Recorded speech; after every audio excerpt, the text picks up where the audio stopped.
Этой молодой ферме в Визинге всего год. У ее руководителя давно было желание выращивать бычков на мясную продажу.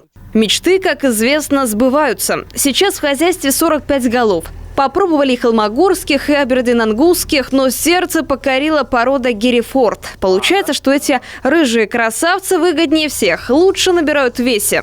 Мы население будем обеспечивать качественной продукцией, качественным мясом, мраморным мясом. Люди знают, что это мясо выращено здесь, у нас на лугах, в Коми. Мраморное мясо, она имеет мраморный рисунок, то есть прослойка мяса, тоненькая прослойка жира. Мясо получается нежное, сочное, это идеальное мясо для стейков. Работа на ферме отлажена. С утра рогатых выгнать на пастбище, залить им воды, а сами на тракторы в поле прессовать сено. Здорово выручает электроизгородь или иначе электропастухи. Никто может за скотом не следить, все равно не убегут. Нейлоновая нить, что растянута по всему периметру, находится под напряжением. Это все подсоединяется, взяли мы обычные морозильные лари, это защита от разной непогоды, от климатических факторов. Здесь у нас установлен трансформатор и обычный аккумулятор 12 вольт. Трансформатор преобразует из 12 вольт в 10 тысяч вольт, и уже по нейлоновым ниткам, по этим проводам у нас бегает ток. Ток животных людей не убьет, сразу скажу, он их отпугивает. То есть животные уже к забору у нас не подходят. Возможно, такие электропастухи защитят и от диких животных. Пока что проверить это не случалось.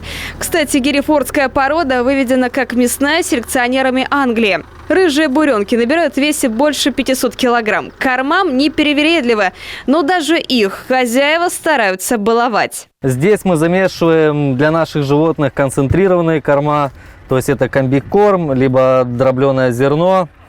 Когда у нас животные приходят с пастбища, то есть их уже ждет вот эта вот каша, то есть для них это вообще десерт. Мы туда добавляем еще мел, соль, рыбий жир. Животные просто в восторге уже от такой еды. И еще одно ноу-хау. Телок и быков здесь в стойло не ставят. Ни к чему не привязывают. Площадь позволяет. В распоряжении целых 400 квадратных метров. Ферму построили буквально за 3 месяца. Затраты вышли минимальные. И хоть помещение не утепленное, Герефордам комфортно. Кажется, им вообще все равно, в Англии они или в Визинге. Мы сделаем полностью кормовой стол, зальем бетоном, где будут они стоять, бетоном кушать. Возможно, тельфер какой-нибудь сделаем для навозоудаления.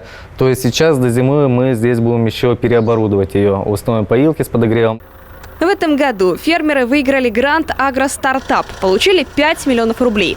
А значит, усовершенствуют не только хлев, еще купят автомобиль и торговый прицеп, чтобы была возможность выезжать на ярмарки и реализовывать продукцию напрямую покупателю. Без посредников, уверен владелец хозяйства, получится выгоднее. Вадим хороший организатор, хороший руководитель. В этом году он даже излишек сена заготовили. Можем помочь другим фермерам, он грузится уже. Большая часть гранта уходит на закуп скота. Около 50 голов в сентябре должно прийти из Костромы. Когда мраморное мясо будет готово к торговле, его будут продавать с ларька на колесах не только в Визинге, по всему району. Дело должно пойти. Тем более, если начальника хвалят, значит, он все делает правильно. Анна Зубарева, Антон Булаев, Олег Костромин, Юрган, Сысольский район.